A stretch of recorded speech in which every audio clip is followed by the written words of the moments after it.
Hoje nós vamos falar aqui de um traço de temperamento que é motivo de levar muitas crianças para uma avaliação médica e psicológica e também um motivo de muita reclamação na escola. É o esforço de controle. Meu nome é Riso, médico pediatra, especialista em medicina do adolescente e em psicologia do desenvolvimento infantil, além de trabalhar com saúde mental. Então, pessoal, é bem bacana isso aqui.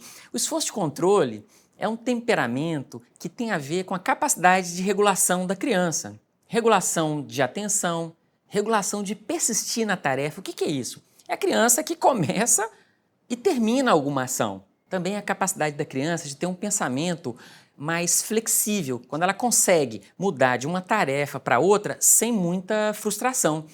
E além de também controlar a sua reatividade emocional. Por isso que é importante a gente entender esse traço de temperamento para começar a trabalhar desde cedo. Então eu vou dar um exemplo, vocês vão logo entender. Seu filho lá está brincando no quarto, está assistindo TV, ou mesmo seu adolescente, e você chega lá de supetão e fala, interrompa isso e vai escovar o dente, ou preciso que você faça alguma coisa.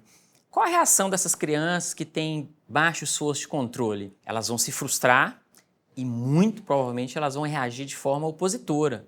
Até parece alguma coisa que vocês já conhecem, né? Só que não. Não necessariamente essas crianças que têm esse padrão de reação vai ser um transtorno, por exemplo, como transtorno opositor.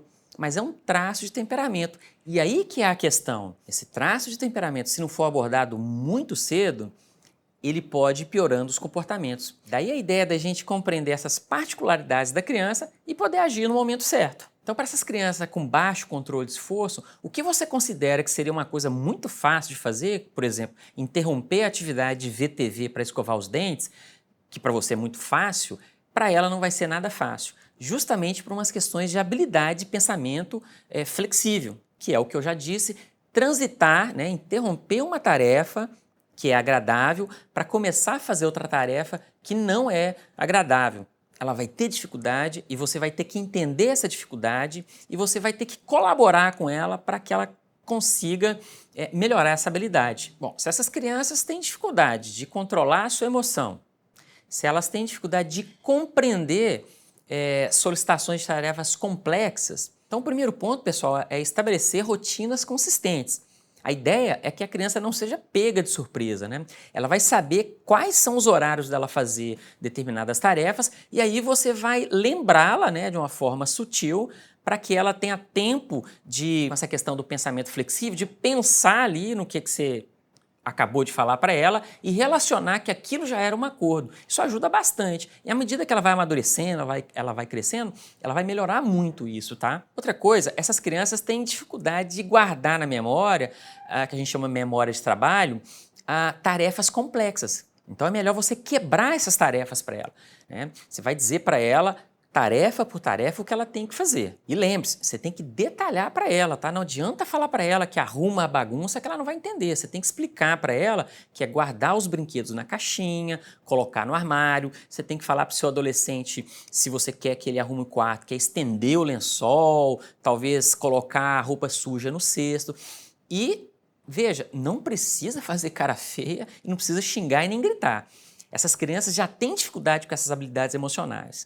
E aí o seu papel é ajudá-la a construir e fortalecer esse desenvolvimento emocional. Também é importante, todas as vezes que tiver oportunidade, quando ela estiver um pouco com raiva, resmungando, é você chamar a atenção dela para a emoção que ela está sentindo. Ela tem que saber que ela está sentindo raiva e você tem que acolher essa raiva dela. Você não precisa concordar com a atitude dela, tá, pessoal?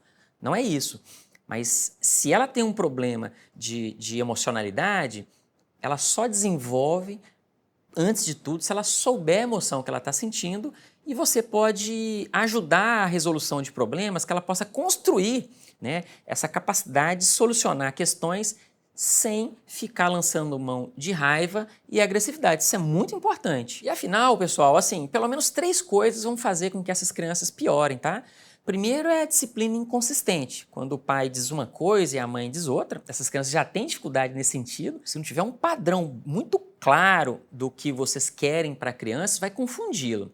Aumenta a chance dela ficar uma criança mais opositora, tá? Segundo ponto é, para esse padrão de criança, não adianta aquela parentalidade mais autoritativa, nem agressividade, nem violência. É um grande erro. para essas crianças, principalmente, não vai funcionar. Ela vai modelar a agressividade, ela vai ficar mais agressiva na escola, ela vai ficar mais opositora com vocês. E terceiro ponto, pessoal, é o tanque emocional dessa criança tem que estar cheio, tá? Não pode ter um afastamento emocional dos pais.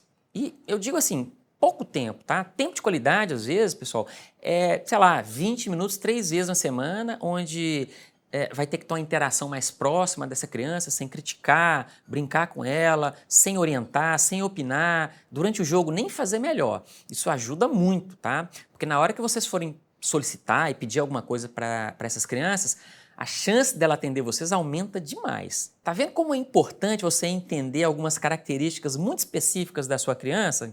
E tá vendo que quando vocês não entendem isso, nessas interações pode gerar um conflito que cada vez vai piorando a ponto dessas crianças às vezes serem confundidas com algum transtorno?